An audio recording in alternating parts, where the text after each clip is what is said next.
De compartilhar com vocês nesse final de tarde, hoje é sexta-feira, e essas horas são aquelas horas que você para pensar um pouquinho em Deus. Eu queria levar vocês a meditar em Lucas 18. Lucas 18 tem uma série de passagens que Jesus ele nos traz uma perspectiva de perseverança. Ele começa ali em Lucas 18, ele começa a falar sobre uma parábola da viúva que insistiu, persistiu em que um juiz iníquo julgasse a causa dela contra um adversário dela, e ela consegue, porque ele se vê pressionado pela insistência dela, da viúva, né? E Jesus coloca ali e fala isso sobre como nós não seremos assim. E logo depois disso veio também a questão, veio o jovem rico como exemplo também de falta de persistência. Ele vai diante de Jesus, diz que quer ser discípulo, diz que faz tudo para ser discípulo do Senhor, tudo. E aí Jesus fala assim: você compra todas as coisas? Ele diz: compro cada uma daquelas coisas. E Jesus fala assim: então larga tudo, vende tudo que você tem e siga-me. E tristemente o jovem rico ele desiste, ele não persiste, ele não se sujeita àquele pedido de Jesus, ele vira as costas e vai embora triste. E nós conseguimos ver isso de várias vezes nas nossas vidas. E esses dias têm sido dias que às vezes nós temos desistido de persistir. E eu creio que a maior persistência que nós devemos ter é de buscar a presença do Senhor, é buscar glorificar o nome do Senhor. E aqui nesse capítulo 18 também fala sobre isso. Fala sobre Jesus, ele falando sobre a ressurreição, sobre como seria o momento dele ali na cruz.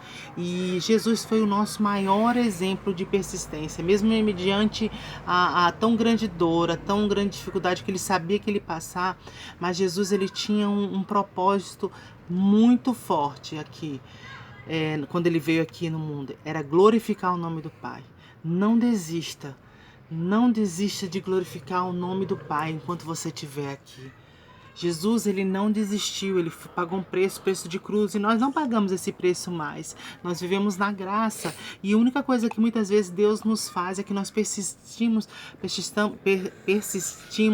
na presença dele.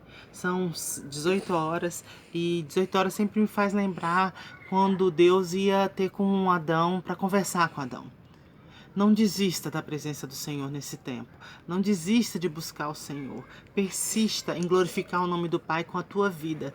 Como glorificar o nome do Pai? Conhecendo esse Jesus. Aqui mesmo em 18, no capítulo 18 de Lucas, fala sobre uma parábola também que Jesus fala do fariseu e do publicano, né? O publicano, ele sabia quem ele era humilde para reconhecer que era pecador, e o fariseu batia no peito e dizia que ele era o melhor, ele era aquele que fazia tudo certo. Não seja assim, não confie em ti.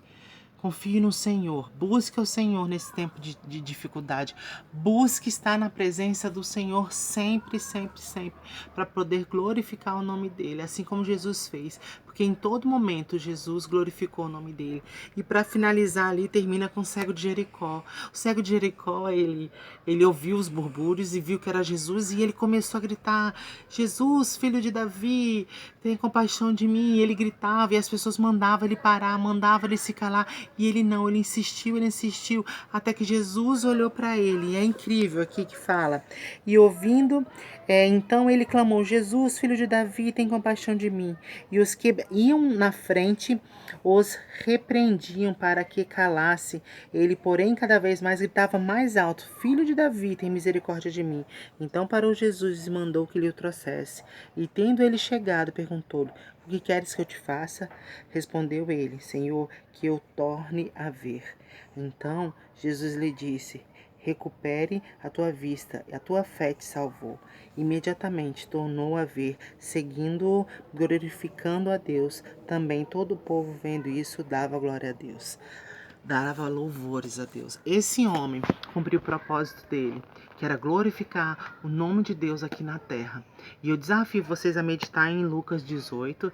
E eu aprendi uma coisa nessa semana, muito sobre o chamado, muito sobre as coisas, mas às vezes a gente não está podendo ir na igreja, nós não estamos podendo louvar da mesma forma que louvávamos antes, mas mais importante do que nós estarmos no altar, mais importante do que nós estarmos no altar é nós termos um altar em casa. Não desista de levantar um altar na sua casa, com seus familiares, ainda que eles não sejam cristãos, mas levante um altar na sua casa nesse tempo. Deus tem chamado, nesse tempo da pandemia, nesse tempo de quarentena, Deus tem chamado a gente para persistir em levantar um altar em cada casa, onde há um cristão, levantar o altar em sua casa. Medite e persista, não desista de glorificar o nome de Deus. Não desista, Jesus foi o nosso maior exemplo, ele não desistiu. O cego de Jericó não desistiu, ele persistiu, ele gritou, ele insistiu ainda que mandasse calar a boca, mas ele não desistiu enquanto ele não alcançou aquilo que ele tinha, né, desejo no coração, que era a cura. Mas através da insistência dele, da fé dele, da confiança que Jesus poderia curar ele, o nome de Deus foi glorificado. E é para isso que nós estamos aqui, para glorificar o nome do Senhor, para ter intimidade com ele, para levantar um altar em nossas casas. Desafio então é isso. Medite em Lucas 18 hoje um pouquinho e levante um altar na sua casa. Essa frase do levantar um altar na sua casa não foi de mim. Eu aprendi essa semana. Então, eu quero desafiar vocês a aprender também um pouquinho com esse vídeo. Deus te abençoe.